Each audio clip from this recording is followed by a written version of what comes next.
সরকারি তিতুমির কলেজকে স্বতন্ত্র বিশ্ববিদ্যালয়ে রূপান্তরের ঘোষণার দাবিতে টানা ৪ দিন আন্দোলন করছেন শিক্ষার্থীরা।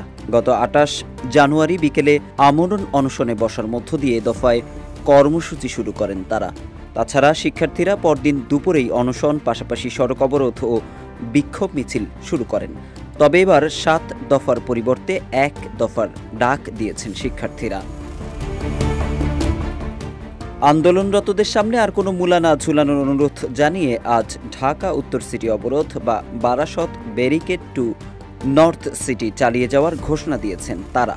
শনিবার রাত ৮টায় সংক্ষিপ্ত ব্রিফিংয়ে আন্দোলনরত শিক্ষার্থীদের প্রতিনিধি মাহমুদুর রহমান বলেন, তিতুমিরের দাবি প্রথম থেকেই বিশ্ববিদ্যালয়, তবে সেই দাবিতে তারা অনড়। শিক্ষার্থীদের এই প্রতিনিধি শিক্ষা মন্ত্রণালয়ের বিবৃতি প্রত্যাখ্যান করে আলোচনা করতে চাইলে সরাসরি জানানোর কথা বলেন। তিনি আরও যোগ করেন, শুধুমাত্র সেই মূলা ঝুলাবেন না, সেই মূলা ঝুলানোর আশ্বাস শিক্ষার্থীরা শুনতে চায় না। যমুনা রাইস কুকারে আছে 3-in-1 ফাংশন। যমুনা রাইস কুকার, স্মার্ট রান্নায় আধুনিক জীবন। শিক্ষা মন্ত্রণালয়ের বিবৃতি প্রত্যাখ্যান করার পাশাপাশি মন্ত্রণালয়টির দায়িত্বশীল কোনো কর্মকর্তার দাবি মেনে নেওয়ার ঘোষণা এবং তিতুমির কলেজকে বিশ্ববিদ্যালয় ঘোষণা করা হলেই তারা রাজপথ ছাড়বেন। শিক্ষার্থীদের প্রতিনিধি জানান, বর্তমানে তাদের ৭ দফা ১ দফায় পরিণত হয়েছে। এদিকে শিক্ষার্থীদের অবরোধে মহাখালী থেকে গুলশান ১-এ যাওয়ার রাস্তার যান চলাচল বন্ধ হয়ে যায়। ভোগান্তিতে পড়েন সাধারণ মানুষ।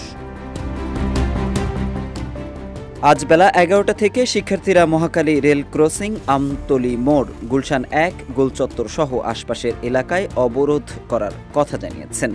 ফলে নতুন করে তৈরি হতে পারে ভোগান্তি।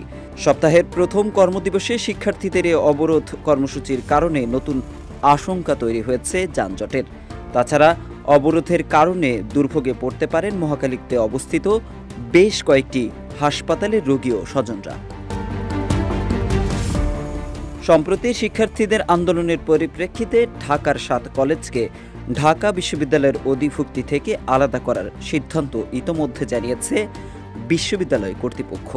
সরকারি এই ৭টি কলেজের জন্য পৃথক বিশ্ববিদ্যালয় করার পরিকল্পনা নিয়ে কাজ করছে সরকার। যে ৭ কলেজের একটি হলো তিতুমির কলেজ। তবে সরকারি তিতুমির কলেজের শিক্ষার্থীরা নিজেদের জন্য একটি স্বতন্ত্র বিশ্ববিদ্যালয়ের দাবিতে আন্দোলন করে আসছেন।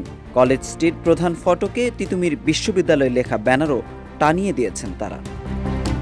মোহাম্মদ সাইফুল ইসলাম, ইত্তেফাক।